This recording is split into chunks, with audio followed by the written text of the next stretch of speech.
I fit into the coal mine because I'm fifth generation. I've listened to my grandpa whenever I was little. Whenever I was a baby, I'd see him come home. He'd drink coffee. I would drink out of his thermos bottle. It'd be cold all night long while he was on hoot owl.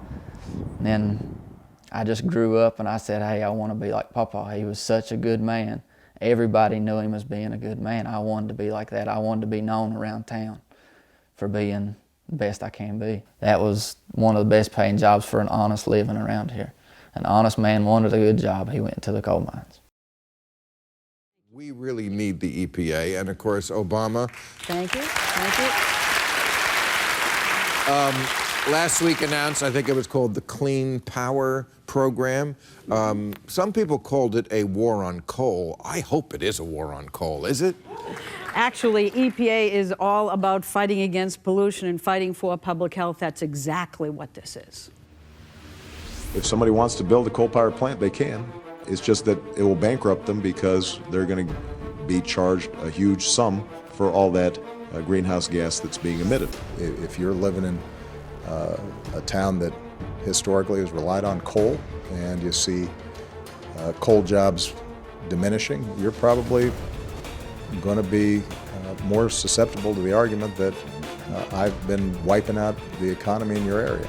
And the EPA rules mean no more new coal plants. Isn't that the destruction of a great American industry?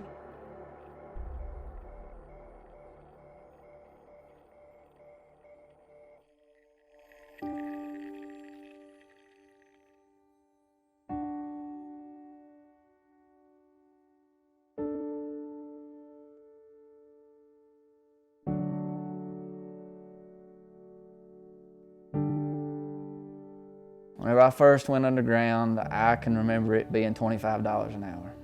And then as I grew up and I've got more experience, it went higher and higher. You couldn't make that type of living doing anything else around here. You'd have to go to a big city or go out of state.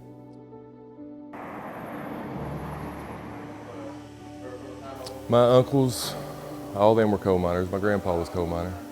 His dad was a coal miner. Pretty much every male in my family has been a coal miner at one point. We're proud to be coal miners. My father wanted to do nothing else. My grandfathers loved being coal miners.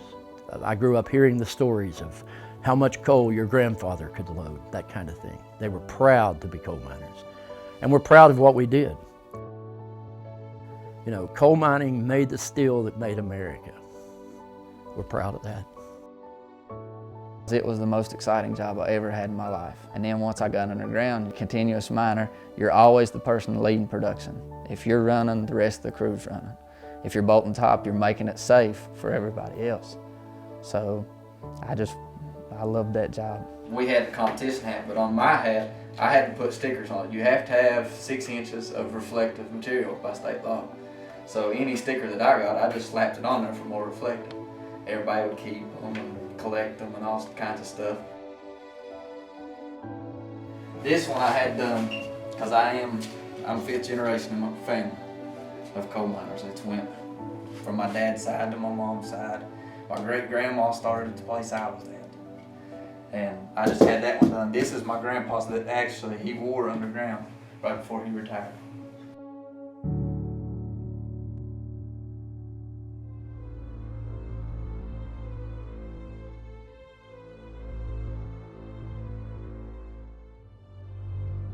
We had fears because of what the current administration had promised they were going to do with the coal industry.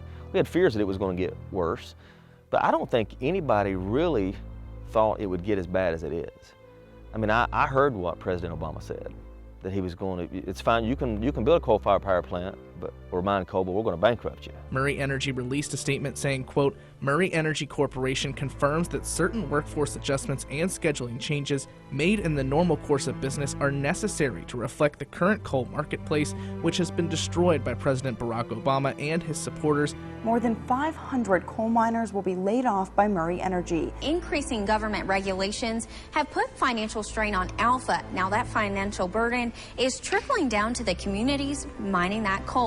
This particular product that they're making is actually going to Turkey. And all of what you see stacked up behind you there is also going to Turkey.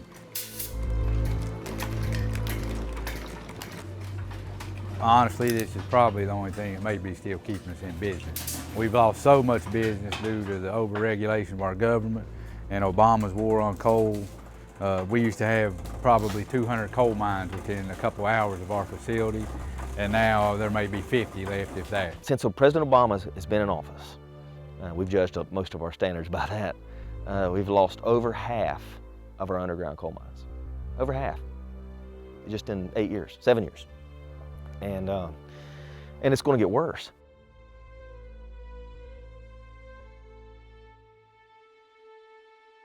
When I first became the pastor in 2000, first of all, our community was thriving. Our community was doing really well.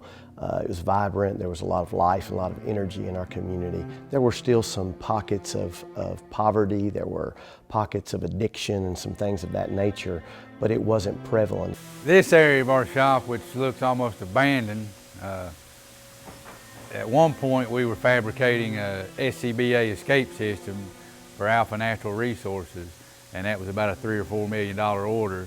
The industry was really pushing that technology, but since the downfall in the market and the plummeting in prices and the bankruptcies, there's no market for that now. Well, I was in the group that got laid off first, but you could tell from the people that was worrying that had bigger families and stuff, they would start worrying because we was getting our hours cut back. We was getting our bonuses took away from us. It kept getting stricter and stricter, and everybody was just worrying themselves to death. You just turn the TV on, there's Kanawha County, Boone County, Lincoln County, Logan County. Every day there's 20, 30, 40, 50 people losing their jobs.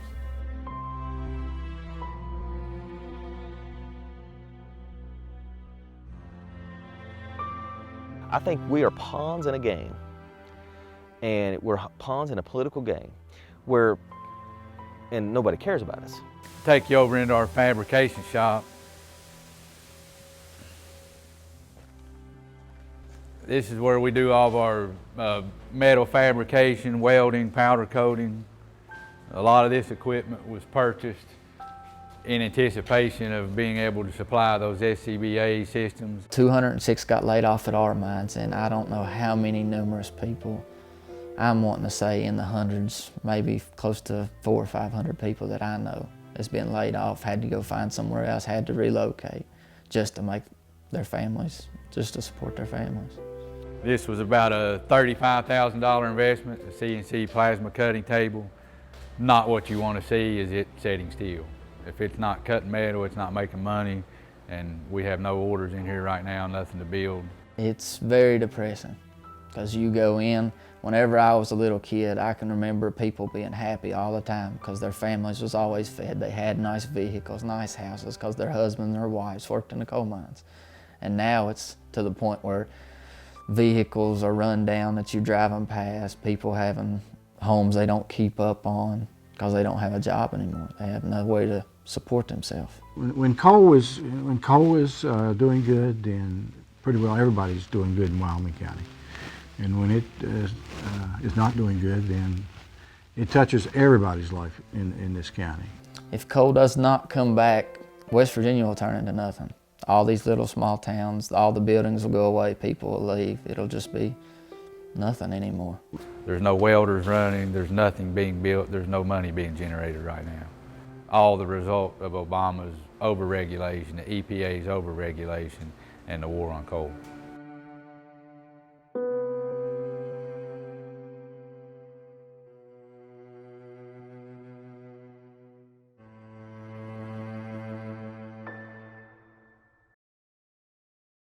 County government is funded by property taxes. Now it's property on the land you own, it's property on inventory. If you have a car lot maybe and you have a lot of cars there, there's some tax on that helps fund county government. If you have if you own a coal mine and there's 50, I don't mean individual people who mine coal, but a coal miner and miner of a machine that mines coal, then all of those things are taxed at a certain rate. And we get a severance tax. Finally, in this state's history, we decided to make people pay, if you're going to haul coal out, pay a little money on it, and we can use that money as a tax base. Well, all of those things are downturning now. This county government is looking at probably $500,000 on a $5 million budget. Lawmakers must tackle a multi-million-dollar budget deficit when they meet in 2 weeks. The state is in this financial mess because the coal severance tax plummeted $190 million in just the past year. This year alone, our local revenue has decreased over $1 million. And you know, that's a lot of money to Wyoming County. This coming year, it's going to even get worse. The single largest income bracket or income producer in the state of West Virginia is the personal income tax. Well, coal miners make good money, and when they're not working, they're not paying personal income tax. I mean, we're already in this courthouse, for instance. We're not going to hire people for Christmas. We're probably not going to hire kids from college for the summer. We're not going to give any raises whatsoever. They're taking a hard look and praying that they can continue to pay the insurance for the employees who are here. You're talking about just a downward spiral that is completely out of control. The coal mining industry is the anchor of the state of West Virginia's economy. You know, there would just have to be some kind of financial engine there for these people to find jobs. I mean, we can get them ready for a job, but we can't actually provide them a job. It's basically, in a long way of telling the story, you know, we can get them ready, but we just can't provide them. We want to diversify, yes, and we're trying. But you can't replace thousands of coal jobs overnight where these people making close to $100,000 a year when they're working.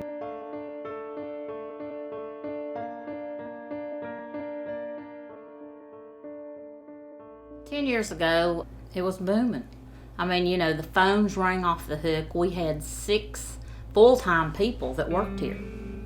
We only have 1 full-time person now, and that's me. And we have 1 part-time person, and she works 1 day a week, and I work the rest of the week. The market has declined so much that it's really hard now to sell anything with the mines being out of work, because that's the majority of our buyers, our coal miners. I've already sold my house. I just put it on the market because I knew things were already bad. I knew they were going to get worse, and they've gotten worse since I sold it. And I wanted to get it out there because I figured, you know, I might be lucky to sell it in a year. Miners lose their jobs, and the miners that already have bought homes are not able to make the payments on their homes. So therefore, they're moving out because they've got a $1,500 or $2,000 payment a month that they can't afford. So they're getting out of that house, letting the banks have them back. It's not cheap to sell your house. Who's going to buy a house right now? I'm not, you know. It's not cheap to uproot your kids from school. I mean, I've got 2 young babies at home. I've got a boy that turned 3 in August and a little girl that just turned 20 months old. And our community is dying. Everything around us is dying. There's no jobs, there's no future for them. And I really don't want to pack them up and move them away from their grandparents and all their family members, but I have to look out for their best interests. We are looking at the edge of the cliff. Financially, county government and the school system's about to step over the edge. And it keeps coming more and more. Everybody's affected by it. When a coal company goes out of business in a small town like this, it affects every business. Everybody's touched by it. The local restaurants, you know, the bar, the grocery stores. I work at Kistler Grocery. We've been here almost 40 years. My husband's father started it, and he was here like a year, and then we took over, and we've been here about 40 years. They're under such stress, spiritually, mentally, and financially, not just in my church. I hear it from people in the grocery store, in the post office, pumping gas. Wherever I am in the community, people are like, you know, Pastor, I need you to pray. You know, I'm about to lose my job. Pastor, would you pray? It's Christmas. I don't know if we're going to have presents for our kids. Pastor, would you pray? They come and got my car the other day. Pastor, we may have to sell our home. Pastor, we moved in with relatives because we can't live in our home anymore. We can't pay the mortgage. We just kept losing business, and then recently all of the bankruptcies have cut into our sales. So we now have 4 employees. We laid everybody off in the spring of 2014. When all those EPA rulings came out, it's been in a downfall. And now they're just not issuing permits. It costs too much to mine the coal. They're selling the coal for like $10 or $20 a ton. They're losing that much because it's costing so much to mine it. So that's when it started. But the last 2 years, I think have been extreme. It's gotten extremely worse. When it costs so much to produce coal and there's so many fines and violations and EPA and DEP, and I just, you know, I'm not going to sit here and work every day and not make money. And it's just gradually dropped off 50, 55%. Coal companies laying off. People don't have extra money to go out and enjoy themselves on the weekends. There's almost a depression that's hitting them mentally as far as economically. And we're struggling now to not only minister to our community's needs as far as those who are impoverished or struggling with addiction, but when I first came, now it's the people who are used to smiling and opening the small business and pouring money into the economy so that other businesses can come. Now they're struggling just to feed their families, to pay their mortgages, to see if they'll be able to hold on to their automobile and it won't be, you know, taken back because of defaults on loans. But until you get down here and see what it's doing to mom and pop shops, restaurants closing, school systems going to be laying off teachers and service personnel, the cooks are going to lose their job because we're going to have funding cuts. Are we actually having funding cuts because of the lost revenue? That story's not being told. It's going to get worse. It can't get better anytime soon, but nobody really knows how bad it will get. But we're just all waiting for the other shoe to drop, I guess, and for them to just shut them all down. I mean, I'm down to the point where I'm actually thinking about closing up, and that would be a shame. This has been around for a long time.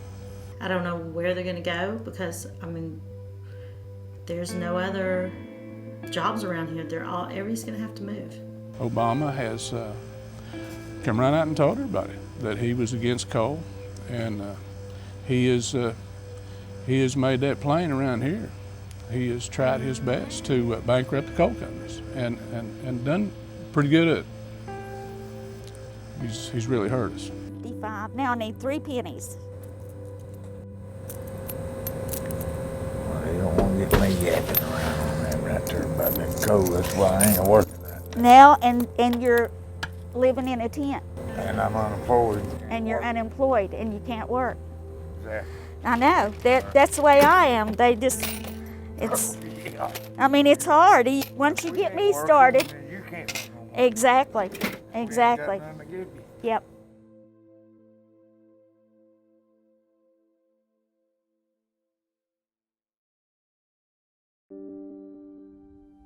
Retirements just drying up and going away.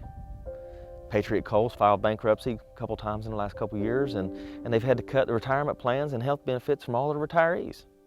These people retired years ago from the Patriot, you know, or in the last 10 years. They haven't worked in the coal mines in several years. They've lost it all because it's war on coal. But I feel sorry for the guys that's worked 20, 30 plus years.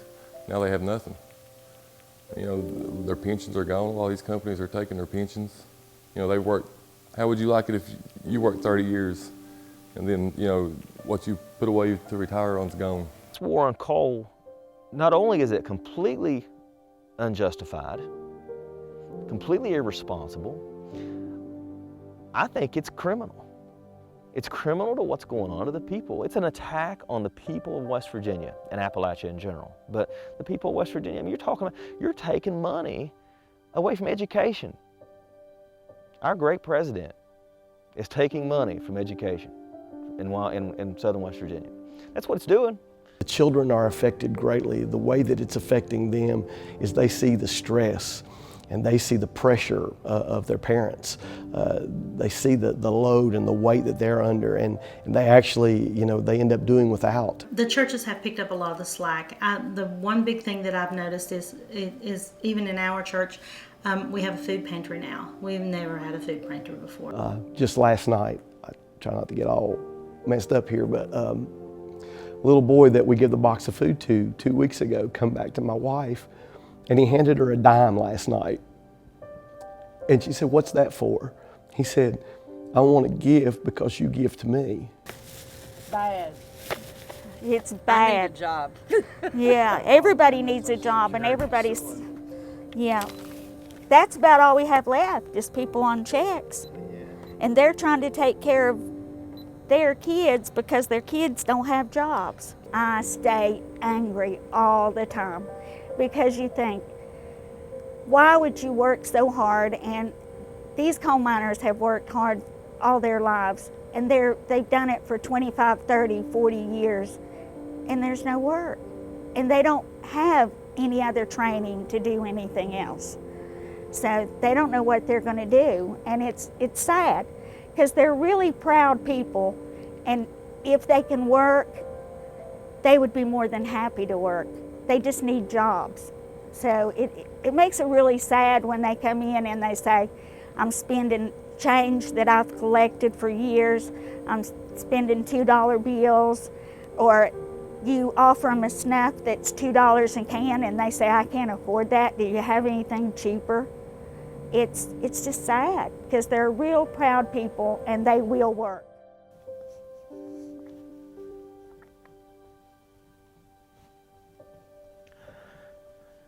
Sorry.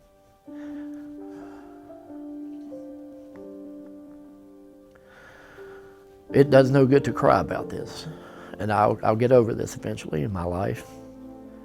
And I promise you, we sit around and think, what can we do?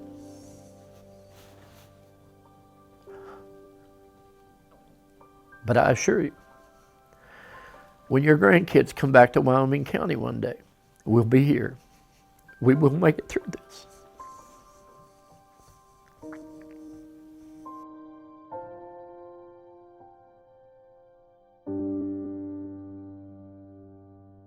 I don't know what the government has in mind, but I know what I'm going to do. I'm going to look to the future and figure out how to get out of this, you know. I'm not going to just sit back and wait for somebody to come and help me. I'm going to help myself. If you're going to help someone, come down here and take a look at what's going on. If we're going to end up not mining coal, and that's not going to happen because we will somehow,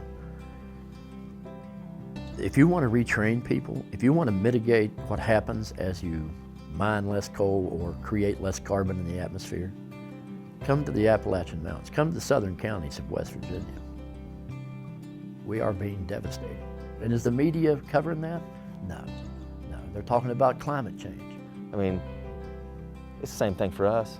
If somebody doesn't tell us on the news what's going on in another community somewhere else across the country, we don't know. We don't know to maybe to step up and defend those people. We don't know. And so if the story's not being told, I think we're getting shortchanged. The country's getting shortchanged. I wish that anybody could just come and visit, see how everything is, look at the history, talk to all the old people around here, and if there is a chance to go into a coal mine, to see how it operates, to see how the people are, see how nice they are. Just, they need to come visit just one time just to see how things are around here, see the actual truth of what's going on around here. They'd be shocked because you see all kinds of the old buildings around here that you could tell what it used to be, how popular it used to be around here, and now they're just abandoned buildings, just going to waste. And now it's happened.